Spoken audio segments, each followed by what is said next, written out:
Well, prefab is very different to other social enterprises that you'll see around, partly because it's spun out of an existing project. The homelessness hostel at the YMCA Housing Association has been running now for 30 odd years. The project was set up around about getting on for 4 years ago now, in 2010. It was set up by the YMCA, and the purpose being two main aims. One was to actually to provide a comprehensive work experience and a realistic work experience for volunteers, for people coming from, homeless people from the hostel. And the second was to reduce the carbon footprint by rerouting any rag and any sort of reusable items back into the project, really. So we had to do a feasibility study, which meant looking at what was the possible volumes that we could collect, what was the potential investment that we needed, what was the sort of footfall, what was the turnover. That was the work the consultancy co-op did. It's trying to find that business case for it, trying to understand it as a business rather than just as a social project, and make sure that business could then sustain all of the social policy work that it does. A lot of people haven't worked before coming here. It's the actual getting into a routine of getting up, going to work, getting dressed for work, being somewhere at 9 o'clock, working all day, and it gives them a sense of achievement. I went to London. In London, I was dancing in clubs, partying excessively, and went on a downward spiral. So from there, kind of like, I lost heart in dancing and came back to Cardiff to sort myself out. And then living in the YMCA and coming to work for prefab as a volunteer has confirmed in my head that I'd like to go the retail route. And it's all good, positive things for my CV. So then I can look for full-time work in this field, and I'd like to end up being a retail manager. I get so much from working within the prefab project. With the volunteers, we can show them the complete process. They can learn other skills that they didn't have before, from the sorting of all garments, washing, drying, ironing, steaming. It's easing them back into work, it's giving them a routine, it's giving them a purpose to get up in the morning. Quite a few of them have said, well, I did that.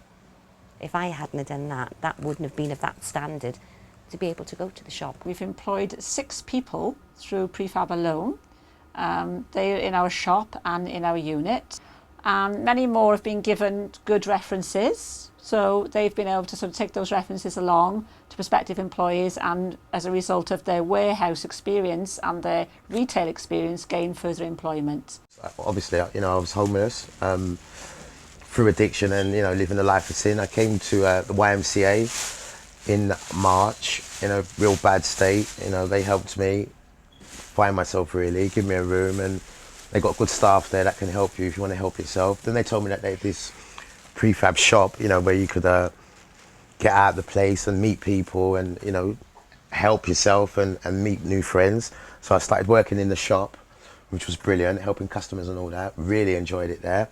But I like to be busy, as you can see. So I thought I'd try this shop in here. They got me here now. I get on really well with everybody. I love Michelle, really nice lady.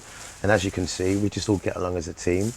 And, they just helped me now because I want to help myself into finding employment, finding somewhere to live and trying to keep clean. My fall is addiction to heroin, which is not, just everyday life. But since being there and being with this team, I find that I don't really need to do that now, I've got good plans, I'm writing a book now about addiction and everything, and, life is just going all right.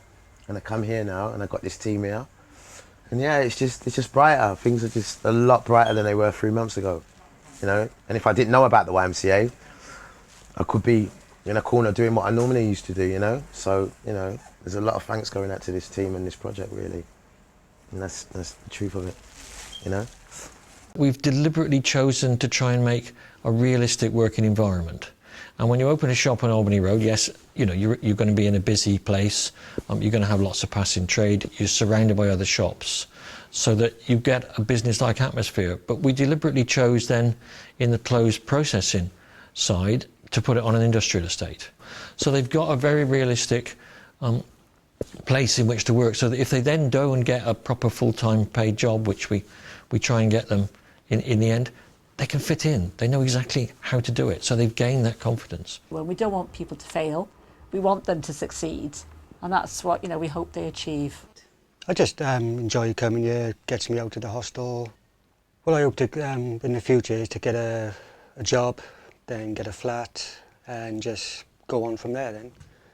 Hopefully I can still volunteer even if I get a part-time job. If I can come here and start doing things like I'm doing now, I'd be happy. Volunteers get a lot from working here. They get their confidence back. I've been living at the YMCA, the work now, for roughly about 3 months. My main aspiration is sort of trying to get full-time work. This for me, as I've seen with a lot of the boys' stories in here, it's not too far-fetched. Yeah, I started off as a volunteer because I was in the YM. And it gave me somewhere to be a focus in life. It gave me an opportunity to help put something back into the community. And from there I was offered a position here. So obviously it's what I wanted. It's given me my self-respect back, my dignity, and it can give everyone else the same.